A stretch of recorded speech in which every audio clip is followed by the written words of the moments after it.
આજે તુરમાં દવા છાંટવાની છે. હાંડિયો દવા છાંટવા આવ્યો છે. તમારે કેમ દવા છટાઈ કોમેન્ટમાં કહેજો. અમારે તુવેરમાં જો આમ દવા છટાઈ, કપાસમાં પણ અમે આમ જ દવા છાંટીએ.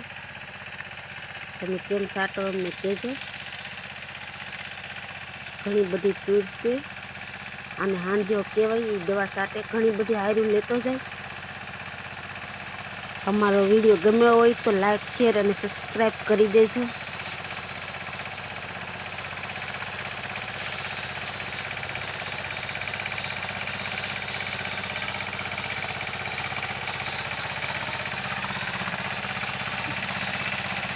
આવી રીતે દવા છટાઈ, કેટલી બધી હાયરું લેતો છે. આપણો મોટો છે.